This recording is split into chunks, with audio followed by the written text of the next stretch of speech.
It is time to round up a big headline of the week. During his address to Congress Thursday, Pope Francis called for the death penalty to be abolished. The pontiff explained that every life is sacred and society can only benefit from the rehabilitation of those convicted of crimes.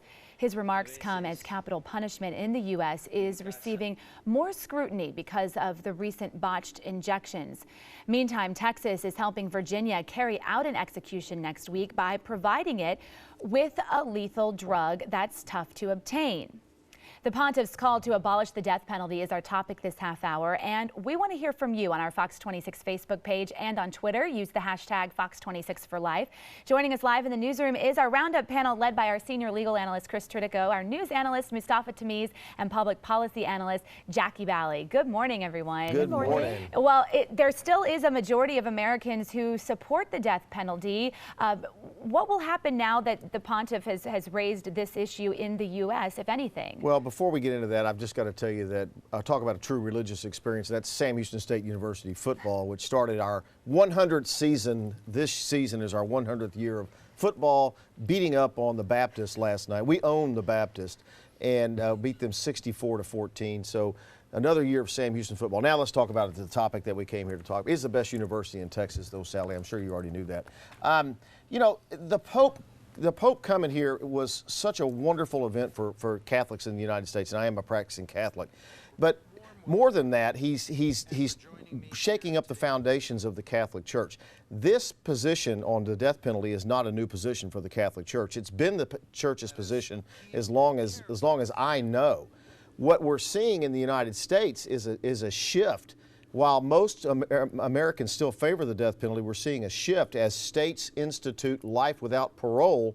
Then we're seeing the death penalty go down in those states, especially like in Texas, where, Mustafa, we had hundreds of death penalties a year, death sentences a year. We have very few now with life without parole. Yeah, and you know, we're Harris County means especially to us because we are actually the capital of the world in terms of sending people to death penalty. So what the pontiff says is worth considering on our part. And look, whether you agree with death penalty or don't agree with death penalty, the cost it takes us to take someone through that process is outrageous. The amount of money it takes to prosecute somebody on a death penalty case is off the charts.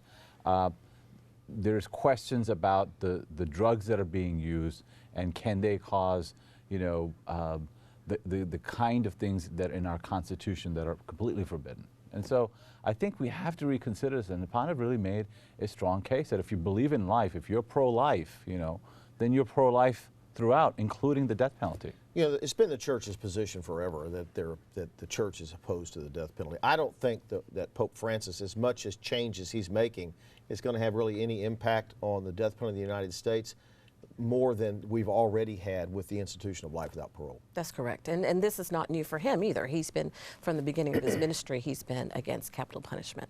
Look, with all due respect, we respect the Pope and we respect the Catholic teachings, but you have capital punishment for a reason when you have people out there killing children, raping and murdering them. And it really is a states' rights issue, in my opinion.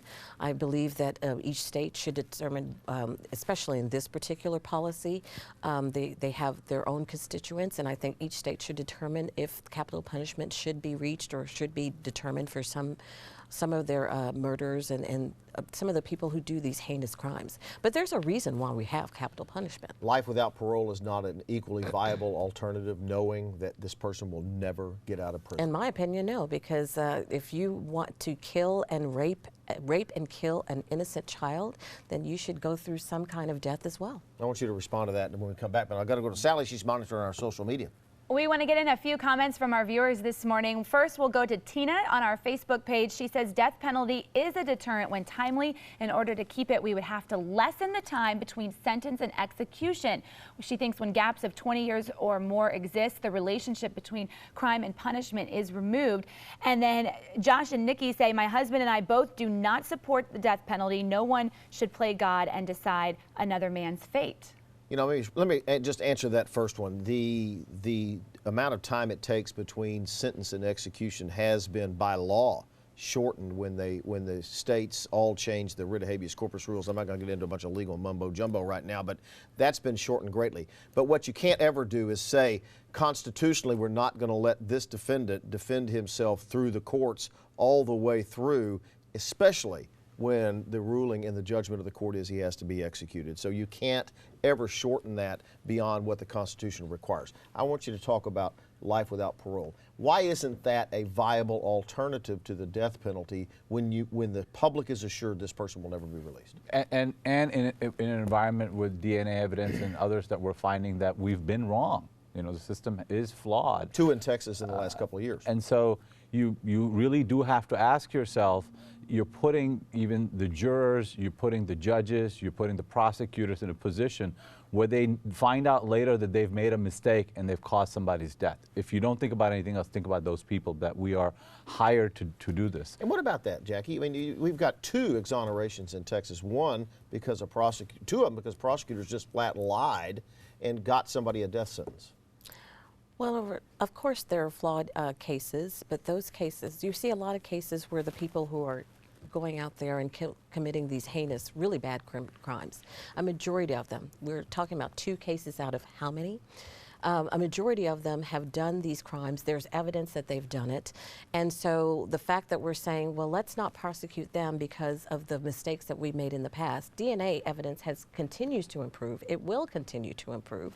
And the fact that we're bringing up 2 cases when we have thousands of criminals, hardened criminals who've done horrible things, and we should let them sit there and continue to live something that they did not do to their victims is ridiculous. Final thought, we're almost out of time. Well, if 2 people that are innocent that are sentenced to death, then all of us bear responsibility for that. It's not just that the system broke down, but whether it's coming from bail to prosecution to a number of things in our justice system, there are things that are broken, and we cannot just keep executing people when we know that there are cases that people where they were not guilty were sentenced to death.